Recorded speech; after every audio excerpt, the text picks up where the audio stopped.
नाज़रीन अस्सलाम वालेकुम। अब तक डॉक्टर दानिश के साथ हाजिर हूँ। आज का वाक़या, आज का प्रोग्राम एक बहुत ही अफसोसनाक प्रोग्राम के तौर पर हम लेके आगे चलेंगे।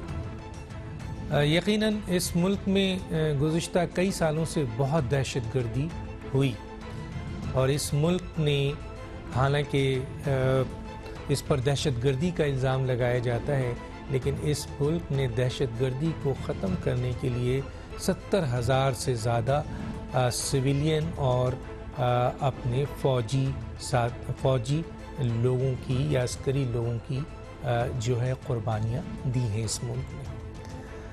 और अल्लाह के फजल व करम से ये दहशतगर्दी इन कुर्बानियों की बुनियाद पर ख़त्म हुई, लेकिन गुज़िश्ता 2.5 साल से ये दहशतगर्दी दोबारा शुरू हो गई है। और अभी हालिया जो दहशतगर्दी हुई है, इस पे हर इंसानियत जो है वो इस पर रो रही है। इंसानियत बिलक बिलक कर, चीख चीख के रो रही है, जिस तरीके से इन मासूम लोगों को, हज़ारे के लोगों को दहशतगर्दों ने शहीद किया है।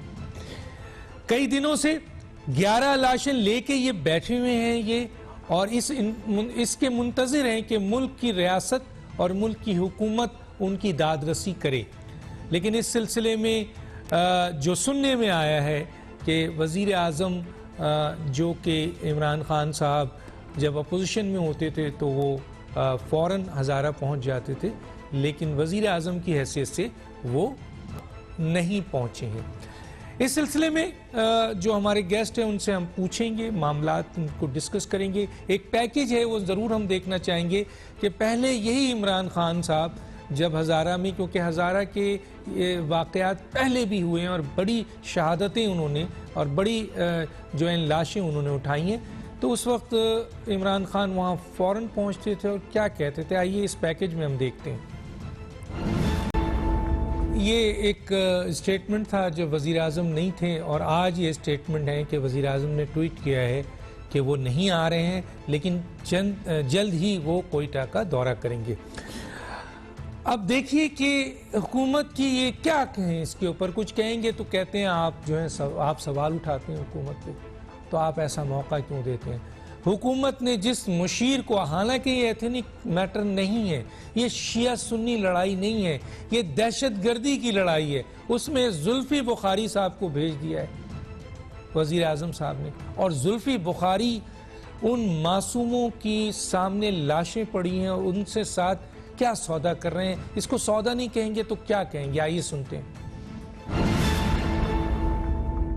क्या सोचती है आपकी इसका फायदा पूरी पाकिस्तान कौन को? आप क्या फायदे देंगे कि वो आएंगे और नहीं? आप क्या जिम्मेदारी लेंगे? आप क्या फायदे देंगे कि वो आएंगे और नहीं? क्या जिम्मेदारी लेंगे? आप क्या फायदे देंगे कि वो आएंगे और नहीं? क्या जिम्मेदारी लेंगे? आप क्या फायदे देंगे कि वो आएंगे और नहीं? क्या जिम्मेदारी लेंगे? आप क्या फायदे देंगे कि वो आएंगे और नहीं? क्या जिम्मेदारी लेंगे? क्या सोचती है आपकी इसका फायदा पूरी पाकिस्तान कौन को? आप क्या फायदे देंगे कि वो आएंगे और नहीं? आप क्या जिम्मेदारी लेंगे?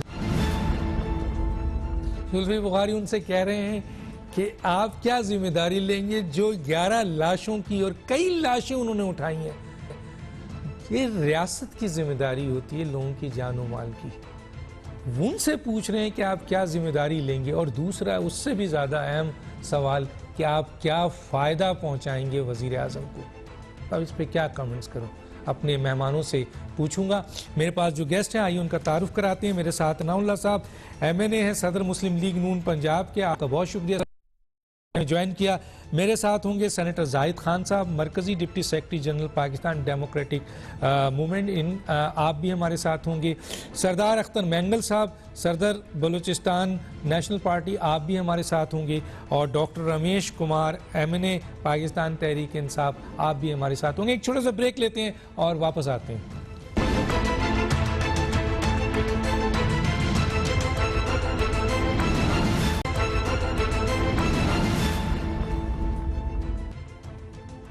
वेलकम बैक जी। इस वक्त मैं अख्तर मैंगल साहब की तरफ पहले आ जाता हूँ। सर मेरी आवाज़ आ रही है आपको? जी डॉक्टर साहब आ रही है। सर 11 लाशें पड़ी हैं सर सड़कों पे, और काबीना में काबीना में वज़ीर आज़म अपने वज़ीरों से पूछ रहे हैं कि मुझे जाना चाहिए या नहीं जाना चाहिए, और वहाँ पर दो मुतज़ाद राय आई और वज़ीर आज़म ने फिर उस राय को अहमियत दी जिसमें उन्होंने कहा कि आपको नहीं जाना चाहिए, और उन्होंने आने से इनकार कर दिया। हालांकि उन्होंने ट्वीट किया है और कहा है कि मैं किसी और मौके पे जल्द इंशाअल्लाह कोयटा आऊँगा। क्या कहेंगे सर आप? शुक्रिया डॉक्टर साहब। बड़ा ही एक अफसोसनाक और एक दिलखराश वाक़या है जो मच में रूनुमा पजीर हुआ है, इसमें कोई शक नहीं। और दूसरी बात यह कि बलूचिस्तान का ये पहला वाक़या नहीं, 2 साल पहले भी यही जो हमारे हज़ारा कम्युनिटी थी उनके लोग कत्ल किए गए थे, इसी तरह का उन्होंने एहतजाज किया था।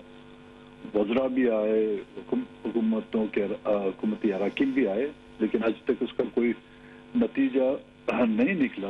अब काबीना का फैसला, ज़ाहिर है काबीना के फैसले तो हम कहीं पे चैलेंज तो नहीं कर सकते, लेकिन डॉक्टर साहब एक बात देखनी होगी हमें।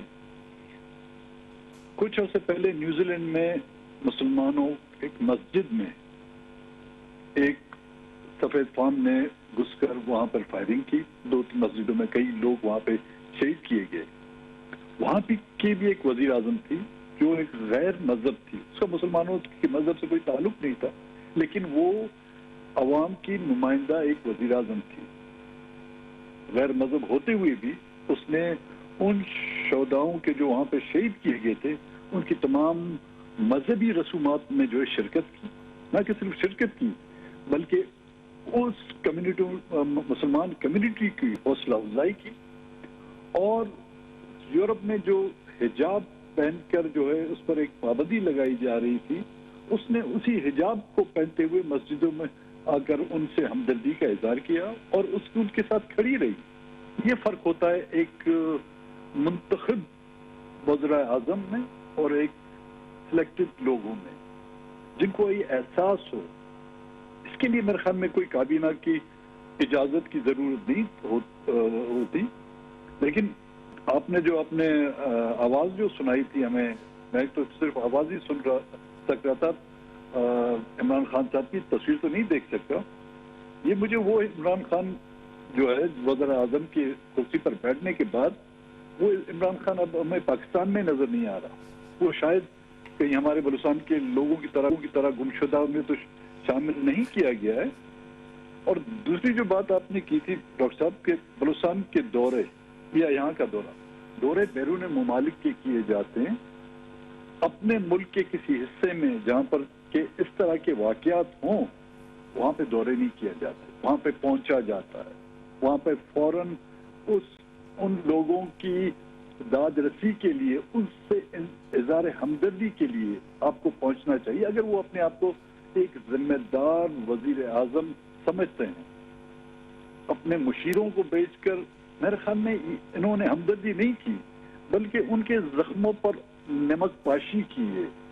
बलूचिस्तान में जो आज दिन तक जो वाकयात हो रहे हैं, इसी तरह मुशीरान को बेचकर आप उनको जाके ऑफर कर रहे हैं। 15 लाख हम फेडरल गवर्नमेंट की तरफ से आपको देंगे, 10 लाख आपको सूबाई हुकूमत की तरफ से देंगे। मेरे ख्याल में इससे बड़ी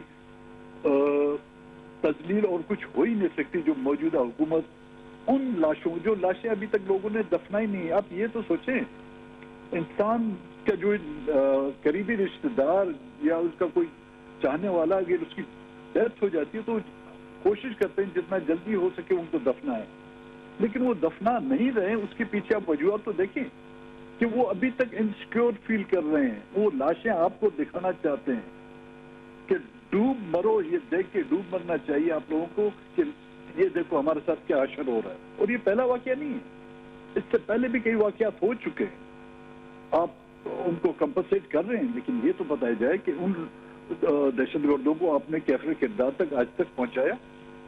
जिस दहशतगर्दी का आपने अपने शुरुआत में कहा कि जी खात्मा किया गया, बिल्कुल आपने दुनिया से उसका खात्मा किया, लेकिन यहाँ पर जो दहशतगर्द आपने पाल के रखे हुए हैं, जिनको आपने यहाँ पर पाल पोल के इतना बड़ा किया, और आज उन्हीं दहशतगर्दों के हाथ से आपकी अपनी अवाम महफूज नहीं, आपके अपने सिक्योरिटी के इदारे महफूज नहीं। सबसे पहले ये देखना होगा डॉक्टर साहब कि ये दहशतगर्दी आई कैसे, ये किसी हवा के रुख के साथ हमारे पास आई है, ये कैसी वबा की सूरत में आई है, या यहाँ पर इनको पैट्रोनाइज करके इन दहशतगर्दों को जो है ना यहाँ पर जो है दहशतगर्दी का एक अहम ठिकाना बना दिए गए। मेरे ख्याल में ये दहशतगर्दी किसी वबा की सूरत में नहीं आई, यहाँ पे पैट्रोनाइज की गई, इनको जो है ना अपने खिलाफ या अपने हमसायों के खिलाफ इस्तेमाल करते हुए आज उन दहशतगर्दों ने रुख आपकी तरफ किया है।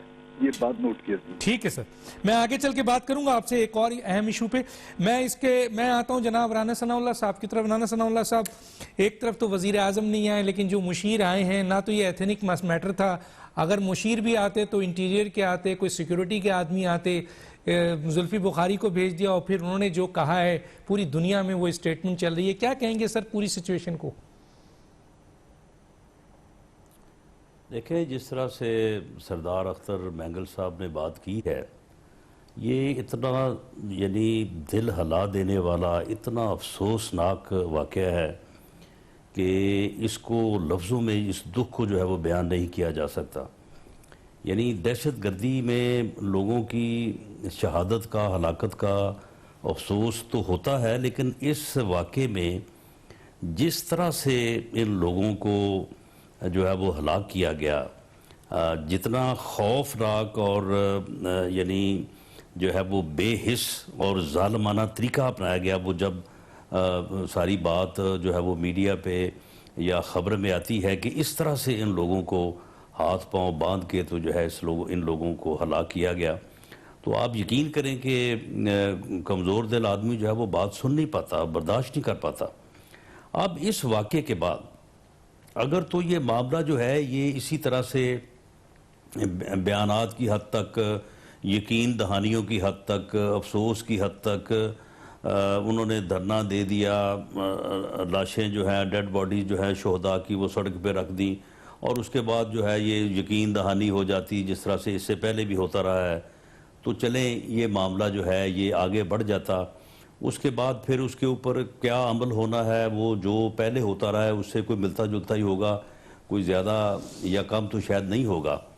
लेकिन अगर उन शुहदा के वरसा की ये ख्वाहिश, उनकी ये उम्मीद उनकी ज़ुबान पे आ गई कि जी इस मुल्क के वज़ीर आज़म जो है वो आएँ, वो आके हमें यकीन दहानी करवाएं या हमें तसल्ली दें या हमारे साथ अफसोस करें, उसके बाद वज़ीर आज़म की तरफ से ये बयान जाना कि मैं नहीं आऊँगा, मैं समझता हूँ कि ये उससे भी बड़ा दुख है, ये बड़ा ज़ालिमाना फ़ैसला है।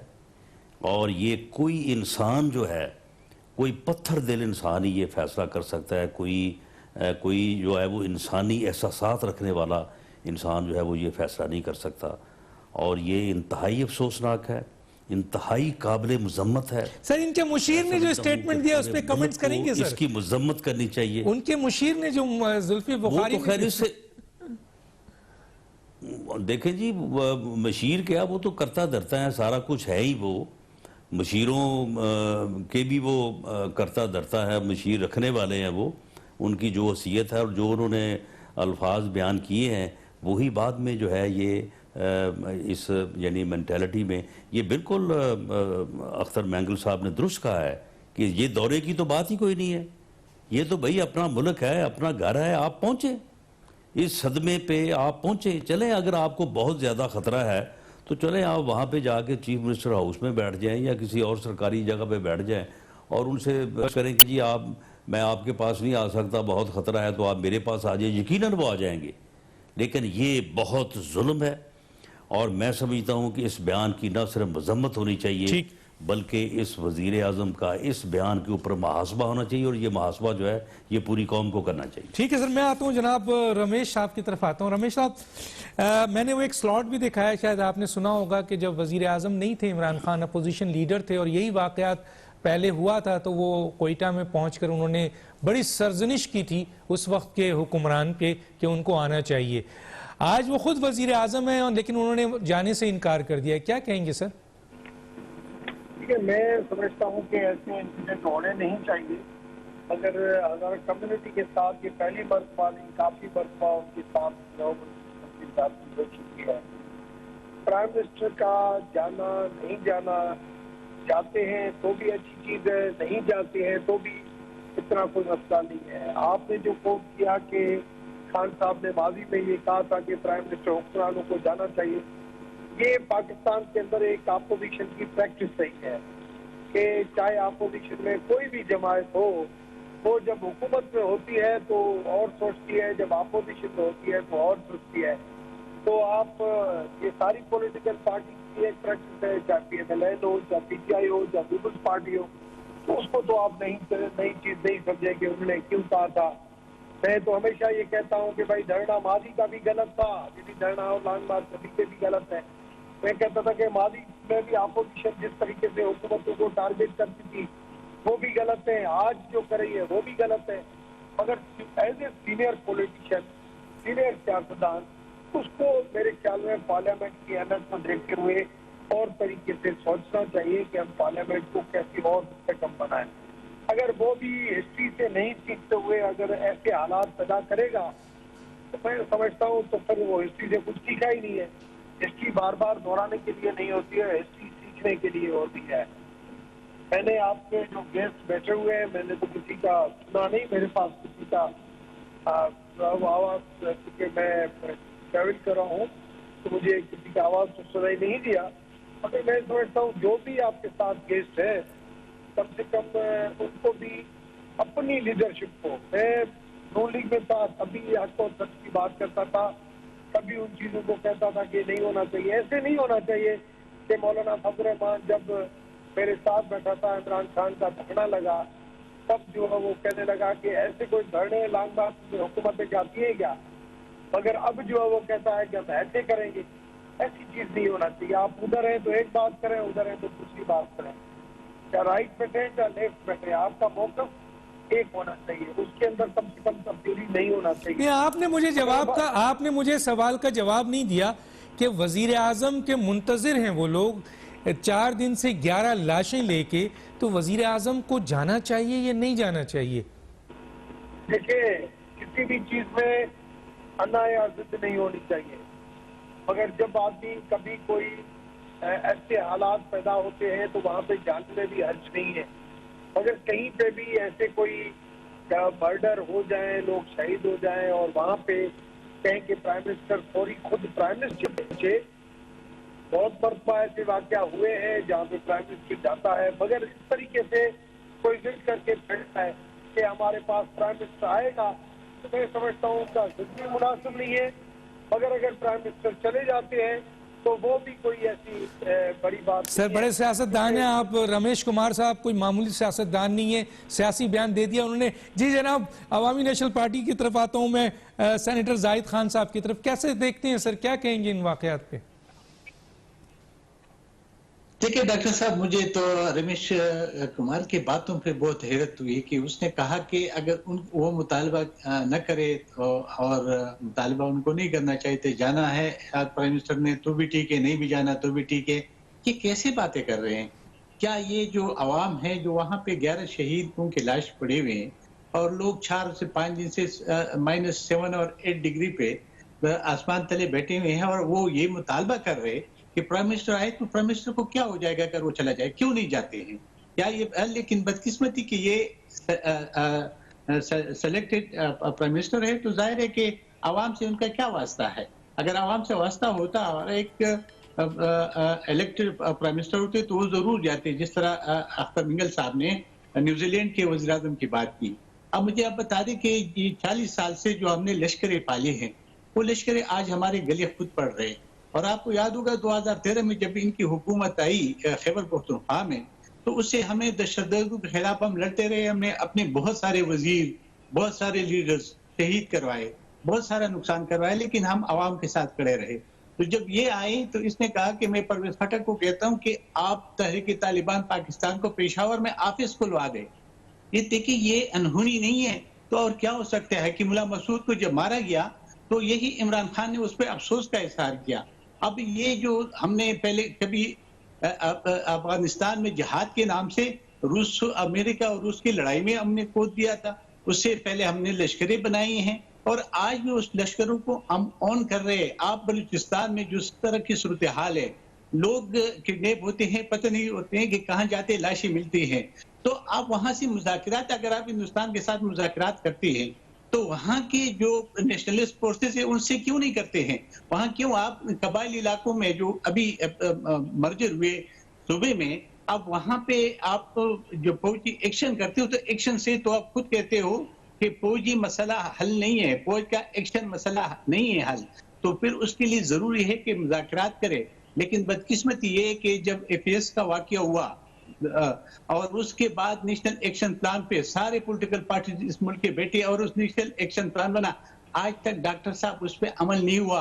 अगर उस पर अमल होता तो ये दिन हम न देखते कि आज प्राइम मिनिस्टर को तनकीद भी ना होता और न जाने की बात भी होती। अब जितनी अफसोसनाक वाकया है कि वो बेचारे मजदूरी कर रहे थे, वो जाके कानकनी में कहते और वहां से उठा के ले जाके उनको मारा और उसके गले काट दिए। तो ये कैसे मुल्क है हमारा? और हम ये कहते कि ये हिंदुस्तान करेगा, चलो हिंदुस्तान तो करेगा, लेकिन हम ये मौका क्यों दे रहे हैं? ये मौका अगर हम न देते तो शायद ये नौबत ना आती। ये हमारे जो इस वक्त जो हमारे मुल्क की सूरत है और खासकर बलूचिस्तान की, और हमारी अभी आज आप आए हमारे सूबे में फिर दहशतगर्दी बढ़ती जा रही है, खुलम खुले फिरते रहते हैं, कोई भी उसके रोकने टोकने वाला नहीं है, क्योंकि हमारे मुफादात है। जो मुफादात अपने लिए जब इस्तेमाल करते हैं और फिर हमारे खुद गले पड़ते हैं तो हम चीखते हैं। तो यही है कि हमें नेशनल एक्शन प्लान पे अमल किया जाए जो बना हुआ है, लेकिन काफी अरसे से पूरा नहीं हो रहा है। नाज़रीन, एक छोटा सा ब्रेक लेंगे, फिर वापस आएंगे।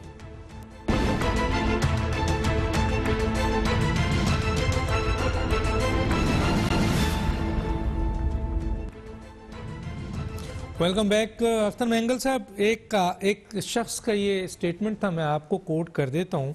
वो कहते हैं वज़ीर आज़म गिलगित बल्तिस्तान जा रहे हैं, दूसरी जगहों पे जा रहे हैं अपने सियासी मकासद को हासिल करने के लिए, उस वक्त उनकी जान को ख़तरा नहीं है। और एक और स्टेटमेंट उसके साथ जोड़ा उन्होंने कि क्या इस मुल्क की रियासत, इस मुल्क की हुकूमत, इस मुल्क की सूबाई हुकूमत एक वज़ीर आज़म को अगर प्रोटेक्शन नहीं दे सकती है तो आम आदमी को क्या प्रोटेक्शन देगी? क्या कहेंगे अख्तर साहब?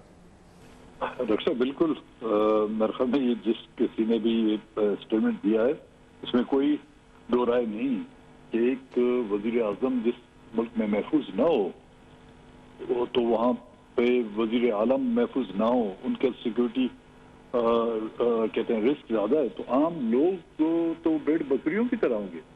और दूसरी बात डॉक्टर साहब ये कि बलूचिस्तान में आप जाएं तो मेरे ख्याल में हर 5 किलोमीटर पर आपको चेक पोस्टें मिलेंगी, एफसी की चेक पोस्टें हैं, पुलिस है, लेवीज है। सालाना बजट में जो है ना, आपने लॉ एंड ऑर्डर के लिए अरबों रुपए खर्च किए जाते हैं। उसके बावजूद जब इस तरह के वाकयात होते हैं तो ये सवाल तो उठता होगा। और दूसरे, जब भी कई अपोजिशन के पॉलिटिकल कोई एक्टिविटीज होती है तो फौरन एक सिक्योरिटी अलर्ट आ जाता है कि जी दहशतगर्द जो है, कभी कोयटे का जलसा होता है जी दहशतगर्द घुस गए कोयटे में, कभी लाहौर का जलसा होता है तो जी दहशतगर्द लाहौर में घुस गए, कभी मुल्तान में घुस जाते हैं, कभी पेशावर में घुस जाते हैं। लेकिन अपोजिशन को जिन दहशतगर्द से खतरा है वो तो इनको दिखाई देते हैं, लेकिन आम आवाम को जिन दहशतगर्दों से खतरा है वो इन्हें क्यों नहीं दिखाई देते? क्या उन्होंने सलेमानी टोपी पहनी हुई है या कुछ ऐसी लिबास ज़ेर तन किया हुआ है जो शायद उनको नजर नहीं आ रहे? मेरे ख्याल में डॉक्टर साहब, जब जिस मुल्क का वज़ीर आज़म अपने आप को महफूज नहीं समझता तो फिर उस मुल्क की आवाम जो है ना, फिर उसका अल्लाह ही आखिर। ठीक है सर, मैं आता हूँ जनाब राना सनाउल्लाह साहब की तरफ। राना सनाउल्लाह साहब, क्या मसलन ये हज़ारा के लोग हमेशा लाशें उठाते हैं सर, कोई सद्देबाब है क्या? कौन जिम्मेदारी लेगा सर? क्या कहेंगे आप? देखें डॉक्टर साहब, इससे पहले भी जो है वो दहशतगर्दी पिछले तकरीबन जो है वो 15-20 साल इस मामले को हो गए हैं, बल्कि इससे भी 1-2 साल ज़्यादा, कि जब से हम इस सूरत हाल से जो है वो बड़ी बुरी तरह से दो चार हैं। इसमें जब जब भी इसमें कोई कामयाबी हुई है, जब जब भी इसमें कोई थोड़ा हमें जो है वो रिलीफ मिला है, तो वो वक्त है कि जब पूरी कौम मुत्तहिद हुई, जब पूरी कौम जो है वो किसी एक बयानिए के ऊपर इकट्ठी हुई और लोगों के दरमियान कंसेंसस पाया गया, एक जो है वो एक समझौता पाया गया अमंग नेशनल लीडरशिप, और जिसमें ख़ास तौर पे इन छोटे सूबों के या जो सूबे दहशतगर्दी का शिकार हैं वहाँ के जो रिप्रेजेंटेटिव्स हैं, वहाँ की जो लोग नुमाइंदगी करते हैं, वहाँ से वो लोग जो जिन लोगों के साथ ये वाक़यात होते हैं, जो लोग उनमें से हैं, तो उसमें जो है वो कामयाबी जो है वो सामने आई। मिसाल के तौर पे जब APS जो आर्मी पब्लिक स्कूल था उसका वाक़या आया पेश आया, तो उस वक्त जब पूरी जो है वो नेशनल क़यादत जो है वो सर जोड़ के बैठी और एक बात के ऊपर मुत्तफिक हुई, तो उसमें फिर कामयाबी जो है, हालांकि अदारे या हमारी फोर्सेज जो है वो पहले भी कोई जो है वो कसर उठा नहीं रख रही थी, पूरी मेहनत कर रही थी, पूरी तरह से जो है वो कुर्बानियाँ दे रही थी, लेकिन जब उनके पीछे पॉलिटिकल विल आई, जब उनके पीछे पूरी कौम की जो है वो अप्रूवल आई, तो उससे जो है वो फिर एक बेहतर कामयाबी का सफ़र जो है वो शुरू हुआ। और फिर बाद में हम कम से कम इस लेवल तक पहुँचे कि वो वाक़यात की जो ड्यूरेशन थी वो कम हो गई और वो वाक़यात जो थे वो बंद हो गए या उनमें जो है वो बहुत वाज़ेह कमी आ गई।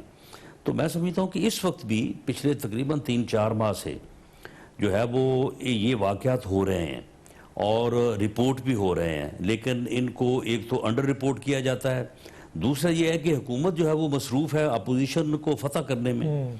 दहशत गर्दी का खात्मा तो उसकी प्रायोरिटीज़ में नहीं है, अपोजिशन का खात्मा उनकी प्रायोरिटीज़ में है, तो वो तो इस काम में लगे हुए हैं और इस काम में जो है वो पूरी जो है वो तनदही के साथ वो मेहनत भी कर रहे हैं और तमाम अदारों को भी जो है वो इसमें इस्तेमाल कर रहे हैं, नैब का बड़ा बेदरेग इस्तेमाल कर रहे हैं।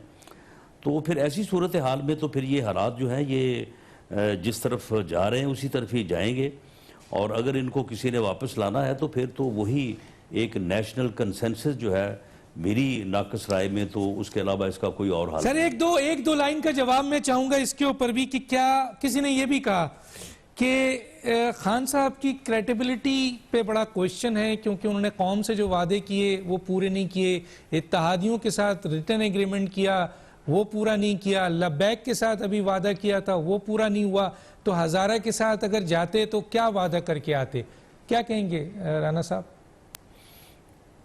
ये बिल्कुल दुरुस्त है, लेकिन देखें जी वादा इन्होंने क्या करना था और अगर करते भी तो उसको कहाँ तक पूरा करते।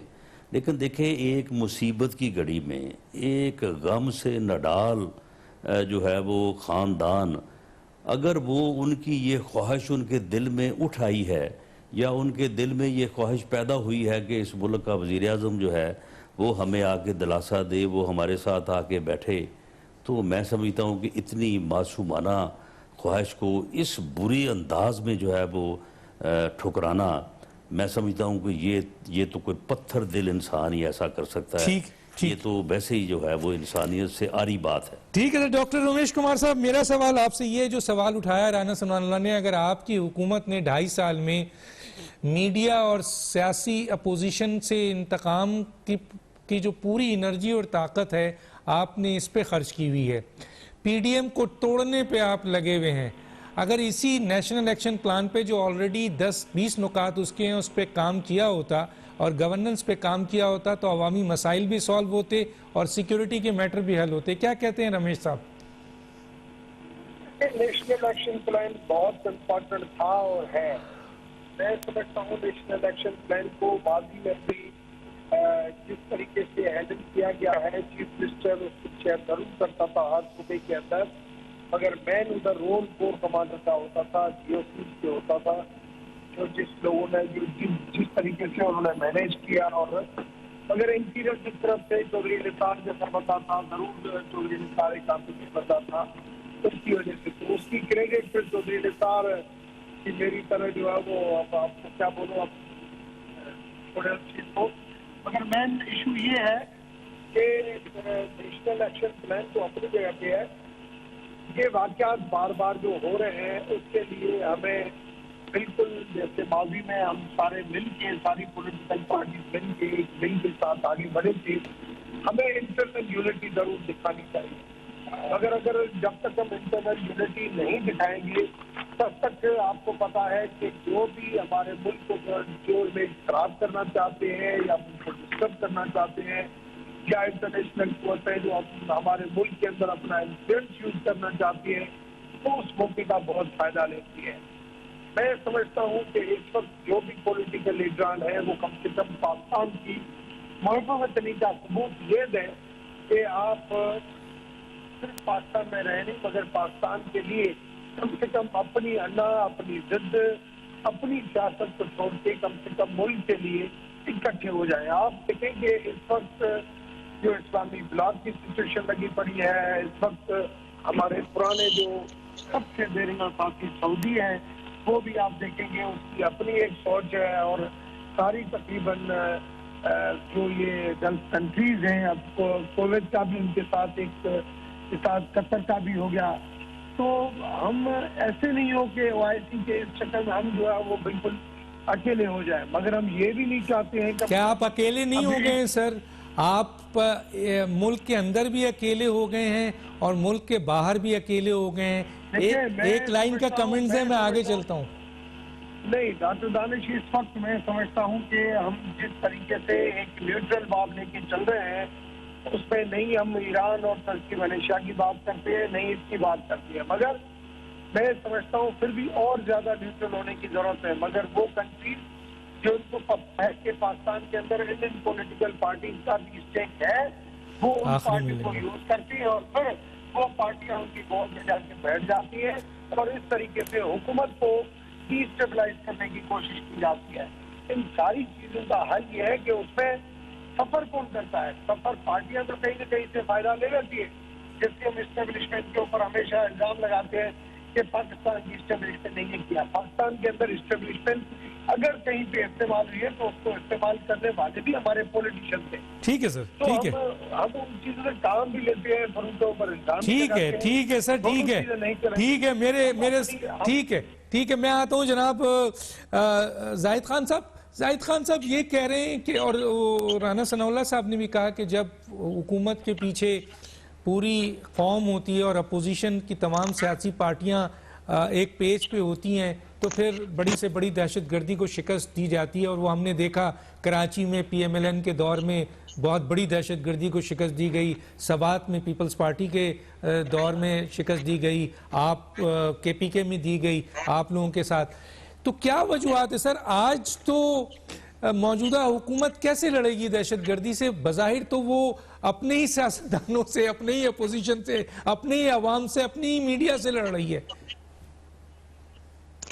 डॉक्टर साहब, सबसे पहले तो एक बात मैं करूं, क्योंकि उस वक्त टाइम कम तो तुम्हें नहीं बोल सका। ये जुल्फिकार बुखारी ने जो कुछ किया बलूचिस्तान में और जो उन लोगों की तजलील की है, बल्कि ये पूरा बलूचिस्तान की तजलील है, पूरे पाकिस्तान की तजलील है, सही, बिल्कुल पूरा पाकिस्तानी कौम की तजलील है।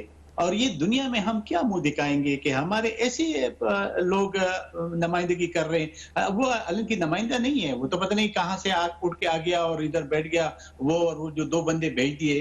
क्या ये जो हजारा कम्युनिटी उनको इनकी इज्जत के लिए भेजी कि बेइज्जती के लिए भेजी? लेकिन हम समझते हैं कि ये उनकी बेइज्जती और उसकी जिल्लत नहीं है, पूरा पाकिस्तानी कौम के है। रही जी इमरान खान की बात, प्राइम मिनिस्टर की, आप मुझे बता रहे कि नवाज शरीफ ये FAS का जब वाकया हुआ, हालांकि वो आप वाली बात पहले से मैं मुतफिक हूं कि वादे करते तो होते तो कुछ भी नहीं। आज भी FAS के जो वाकयात हुए उसके लवाकिन आज दर बदर भी इंसाफ मांग रहे हैं। वो भी उस रिपोर्ट को शाया करने के लिए जो बनी थी, एक कमीशन बनी थी कि वो रिपोर्ट शाया करे, वो नहीं हुआ क्योंकि हमारे खुद उसमें कोताही है, मतलब रियासत की कोताही है, जिसको छुपाने के लिए यही हरकतें होती रहती हैं। आप मुझे अब बता दें कि इमरान खान तो बनीगाला में जब टीचर्स आते हैं और वो ये कहते हैं कि जी हमें प्राइम मिनिस्टर मिले तो हम तब धरना खत्म करेंगे, तो वो अना का मसला बनाते हो, कहते मैं नहीं मिलूंगा। अभी बलूचिस्तान में ये जो हमारे भाई जो वहां पे शहीदों की लाशें रखी हुई है, और ये भी उसके साथ जिद लगा के कहते हैं कि मैं नहीं जाता हूं। होना तो यही चाहिए था कि जिस दिन ये वाकया होता तो इमरान खान खुद उठ के चले जाते, ट्विटर में बैठ जाते और जितने भी पॉलिटिकल पार्टी लीडरशिप है उसको बुलाते और ये बैठकर सोचते कि जी इसका हल क्या है। और अगर हम हल नहीं निकालेंगे और वक्ती तौर पर ये चीजें होती रहेंगी, मैं आपको ये कह रहा हूं कि आज भी हमारे सूबे में दोबारा दहशतगर्दी के उसी तरीके से एक अमल शुरू हुआ है और वो गाहे बगाहे होते रहते हैं जिस तरीके से बलूचिस्तान में हो रहे हैं। इसका ये हल नहीं है कि बंदूक के जोर की या बंदूक की नाली के ऊपर ये आप सारा हल निकाल लिया। हल तब होगा जब आपकी सारी जो नेशनल लीडरशिप है वो बैठ जाए और वो कोई रास्ता ढूंढे। जिस तरह नेशनल एक्शन प्लान की एक बात मैं कहना चाहता हूँ कि उसमें तकरीबन 17 पॉइंट्स ऐसे थे कि उसने प्रॉमिस ने उस पर अमल करना था, जिसमें हमारे सूबे में तो इमरान खान की हुकूमत थी, उसने कितना अमल किया था मुझे बता दे। एक पॉइंट का मुझे बता दे कि उसने उस सूबे के उस नेशनल एक्शन प्लान पे अमल किया था। 3 जो थे वो मरकज के पास थे, लेकिन बाकी 17 जो पॉइंट्स थे वो सारे प्राइमिसेस के पास थे, इख्तियारात प्राइमिस के पास थे कि उस पे वो काम करना। सर मैं मेरे पास टाइम खत्म हो गया। मैं अख्तर मैंगल से एक सवाल करना चाहता हूँ, लास्ट सवाल। अख्तर मैंगल साहब, मैंने आखिरी एक जुमला सर बहुत इंपॉर्टेंट है क्योंकि 1 मिनट बाकी है। अख्तर मैंगल साहब, अपोजिशन की भी जिम्मेदारी है सर, उन्होंने तो आपका भी नाम लिया सर, उन्होंने तो पीडीएम के सरबराह का भी नाम लिया, उनको भी बुलाया है सर। 1 मिनट है सर, क्या कहेंगे अख्तर मैंगल साहब? हाँ बिल्कुल जी, मैं समझता हूँ हमारा फर्ज बनता है वहाँ जाने का और उनकी डिमांड जो है वो उनका हक बनता है। और हम जिस तरह वो बेबस है हम भी बेबस होंगे। हम सिर्फ उनके साथ बैठ के रो सकेंगे, उनको दिलासा दे सकेंगे, लेकिन इकदाम जो करने होंगे डॉक्टर साहब वो हुकूमत को करने होंगे। उनको मुकम्मल तसल्ली देना कि आइंदा इस तरह के वाकयात नहीं होंगे। और उस दहशतगर्दी के पीछे किसका हाथ है? वो दहशतगर्दी आया इलाकाई दहशतगर्दी है, बैनुल-अक़वामी दहशतगर्दी है?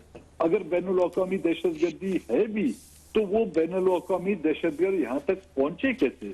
एक छोटी सी मिसाल मैं आपको देता हूँ डॉक्टर साहब। अभी कुछ अर्से पहले हमारे इलाके में एक बंदा किडनैप किया गया था, जो हुकूमत या सरकार के जो लोग थे। जब हमने रोड ब्लॉक किया, एडमिनिस्ट्रेशन हमें परस्यू कर रही थी कि आप इस शर्त पर उस बंदे को छोड़ेंगे जब आप ये यकीन दयानी करें कि उनके खिलाफ FIR नहीं कटी। तो इस तरह के वाकयात से उन दहशतगर्दों की, उन चोरों की हौसला अफजाई होगी, हौसला शिकनी नहीं होगी। ठीक है सर, वक्त बिल्कुल खत्म हुआ चाहता है। डॉक्टर दानिश को इजाजत दीजिए, अल्लाह हाफिज।